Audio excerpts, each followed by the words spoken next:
Welcome to the World Report, Homeland Security.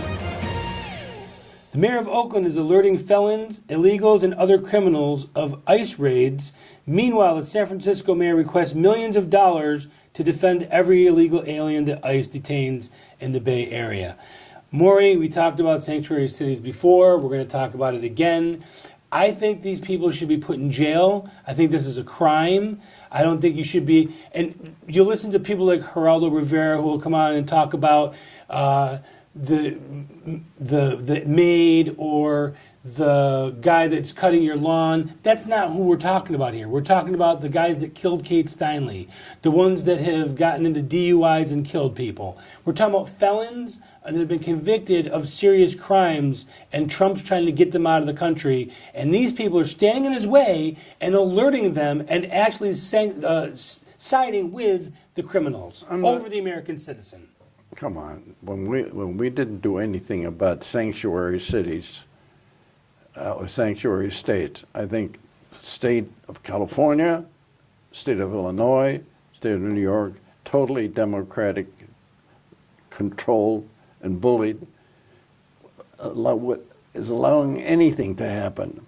But what you're mentioning is only one of the many ways that we have gotten away from any kind of principled government in this country. Do you believe that the mayor of Oakland, California, alerting 800,000 illegal felons and convicted criminals is a crime itself? She should be in jail for doing that. But who are we kidding, for God's sake? We don't have any more. And you say, well, why doesn't Trump? Trump can't do everything overnight. Whether you like the way he operates, he certainly is the best thing we've had since the Reagan days, in my opinion. But the point is, we got so many things that have happened in the last 30 years that have destroyed the nobility of the United States of America. The moral fabric of the country. Yeah, the moral fabric of the country has ceased to exist. And consequently, you might be getting excited about this, but I'm excited and annoyed and disgusted by a number of things like that. And they don't surprise me anymore. And you mentioned California, San Francisco, Los Angeles, Oakland.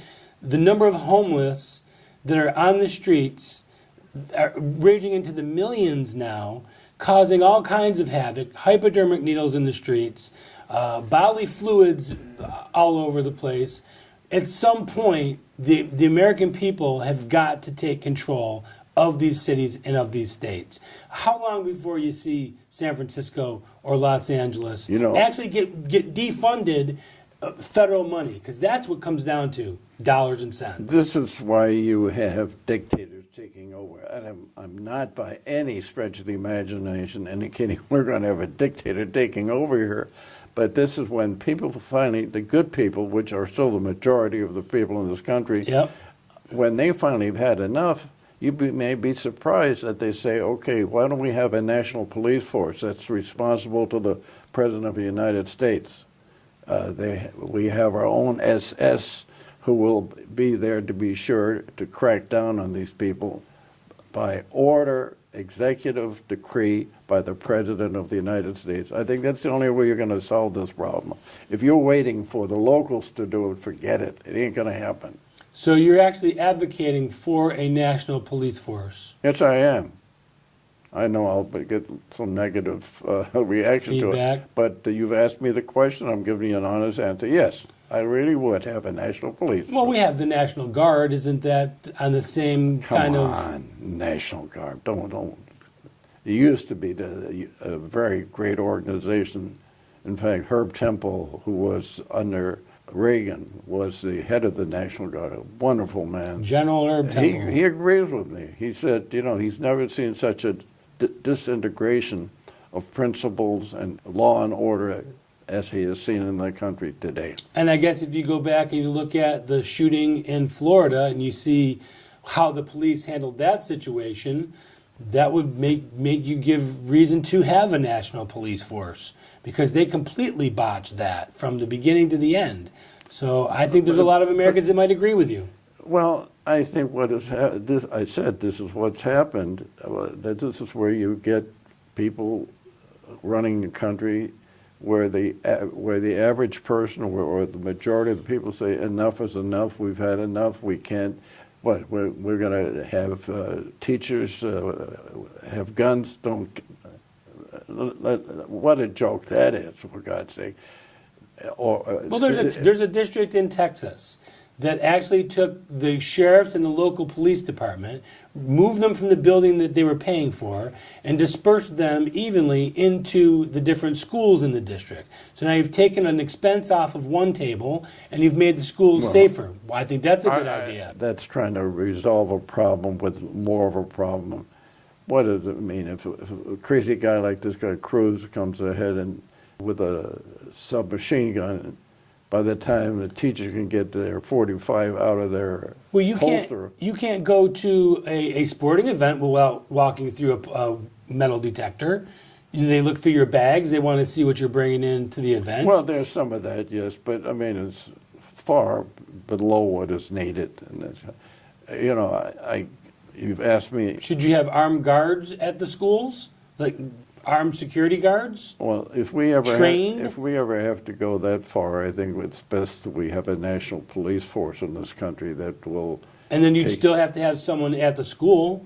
Yeah, but I mean the point is these murdering thugs that are getting away with it, and they're doing it because they are getting away with it. It's always easy to blame the NRA, and it's always easy to blame somebody else so that they can go ahead and do the sick things that they're doing.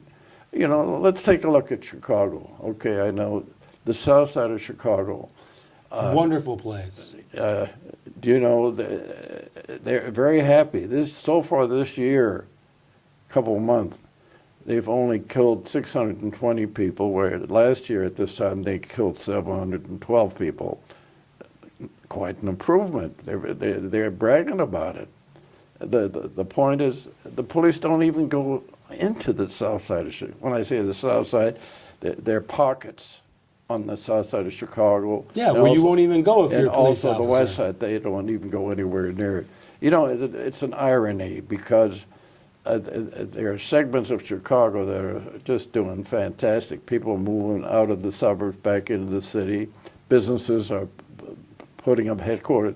It's kind of a mixed bag the way things are happening in this country today.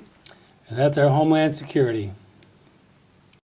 I'd like to thank the City of Rancho Mirage and the Rancho Mirage Library for their continued support.